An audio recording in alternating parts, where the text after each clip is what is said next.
In last week's video, I shared some beautiful misty images from my local ponds and how I edited these images to infuse my essence into them.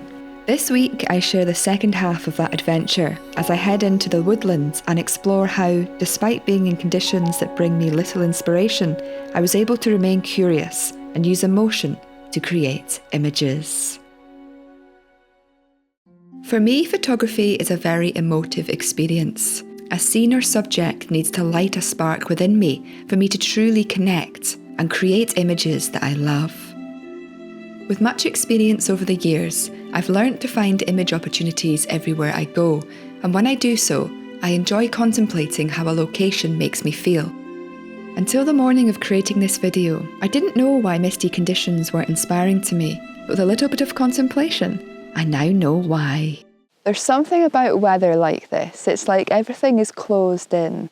You can't see too far ahead of you. It feels quite peaceful, but it also feels very almost neutral.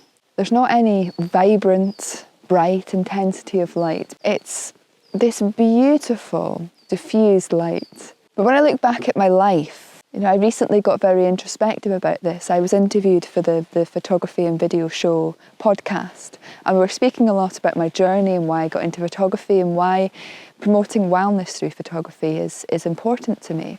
And I mentioned in that interview that when I was younger, I used to dissociate a lot. And still now, from time to time, if I'm really triggered by something and I go into this state of fear, I can start to dissociate. So when I come out into conditions like this, because there's this neutral almost state about it, without these intensities, I find it very peaceful from an emotive perspective. But I also don't find it particularly exciting because there's an element to this weather that reminds me of dissociation. It's like this numbness almost. I feel it's so interesting to explore this, because we all respond to conditions and situations differently. I think when you've spent a period of your life feeling numb and dissociated, it feels good to feel something that's not that state. So being in neutral can be quite challenging for me sometimes. It can be important for me to regularly have times of peace and quiet and stillness so I can get comfortable with that feeling, so I'm not really excitable or really low. But when it comes to conditions in photography, what speaks to me in photographs and what I find enjoyable to photograph, but also what I feel is my gift in photography, is photographing these more vibrant, contrasted images, because they put me into a state of joy and a state of happiness, and they give me that sense of wellness. It's so interesting there speaking about contrast, because there's some contrast in this. And with me finding something that spoke to me, I felt compelled to create an image. But before doing so, I connected with the subject further by using the sense of touch. My main focus here was the texture of the bark and the green leaves that embraced the trunk. When looking closely at this image, I love how every tree and bush holds its own unique shade of green. The interesting thing I found on this morning was, despite being on a location that didn't light me up and that reconnected me with this feeling of numbness, I remained curious and still went on to create some images. I found, however, that when I got home and began to edit them, I was able to find new life in them and appreciation for what I had witnessed. It's common for people to see characters in trees. While I didn't see them in the field, these characters began to come to life on the computer. This image, for example, speaks to me of seduction, as two trees come together in an erotic embrace. This image reminds me of a social gathering. The two trees in the background are engrossed in stimulating conversation, while the trees in the foreground are less relaxed and awkwardly forcing a conversation. This image is a great example of how we can use depth to create stories. Due to the angle, the back two trees appear close, with the front two trees more distant and disconnected. In this image, I see the tree on the right with the bird box attached to it, being ganged up on and bullied for being different. Yet, when we look more closely, we see that despite its obvious difference, it's the biggest and strongest tree in the image.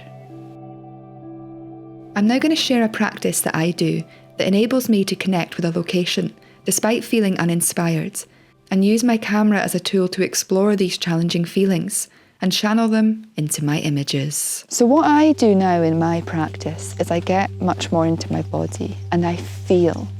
How do I feel in this situation? Okay, I feel peaceful, but I also feel quite neutral. In a neutral state, I don't feel particularly inspired to create photographs. But instead I'm going to flip this and I'm just going to enjoy this moment and talk about it instead. And that's exactly what I did. By accepting how I felt and enjoying the experience regardless, I was able to create the images that you've just seen. And while they didn't speak to me in the field, they did in the end. I'm now going to share how you can adopt the same principles into your own practice. What I'd encourage you to do is when you come out onto location is to really feel. How do you feel in that moment? Can you identify how this moment feels in your body? What sensations arise? What emotions arise? Are you inspired to take images? If not, that's okay. But you don't need to just pack everything up and go home. You can sit in this environment and still feel into it, still enjoy it. This process of feeling into how you're experiencing a location rather than thinking about it, it can take some practice because in the modern day world we're very much wired to be in our minds. But of course if we look at a lot of the challenges many of us face, a lot of it comes from the mind. So if we can start getting more into the body and feeling how we feel in certain situations, it opens up the opportunity for growth and understanding. And there's so many tools out there that can teach you how to get more into your body. It could be anything from deep breathing, meditation, expressive dance, guided exercises, journaling. One tool I have is my book, From Shooting to Creating, How Changing Your Language Can Transform Your Photography. There's a number of embodiment and visualization exercises in there which really help you to get into that sense of feeling. Speaking of the book, I'm delighted to announce that it's now on general sale. And as of today, the ebook version is also available to purchase as both a PDF and EPUB document. To thank you for your patience in getting the ebook version made, I'll be offering anybody who purchases the ebook within the first 2 weeks of its release a discount. Therefore, until the 20th of October 2024, the ebook will be available to purchase for just $8.99. I personally much prefer reading physical books, but I'm aware that many of you enjoy reading books digitally. And as there's no printing costs involved and no need to pay for post and packaging either, I appreciate this option may be of great benefit to many of you, particularly those of you who live out with the UK. Thank you so much to everybody who's purchased the book so far and who will purchase the ebook. It really means the world to me, and I really hope that what is shared in the book, and especially the exercises, will give you much food for thought and help you to move from shooting your images to creating your images and allowing you to become more conscious of how the language you use when you're out with your camera could be impacting not only the images that you create, but also your well-being too. But if that book doesn't interest you, there's so many other places you can go to learn how to feel how you're feeling when you're out on location. And depending on those feelings, decides what the best course of action is for you in that moment. But when we stay on a location long enough, if we do have the time, and we realise something isn't working for us, we can then flip that over to find something that does work for us based on our personal interests and the things that light us up. And when we discover those things, it feels good. That's all we can do in life. Learn from our experiences and grow. As I made my way out of the woodland, I came across a beautiful scene to end the morning. The path with the trees hanging over and the beautiful misty conditions led to this image here. This just shows how sticking at it and being open to exploring can, in the end, result in beautiful images. Thank you so much for taking the time to watch this video.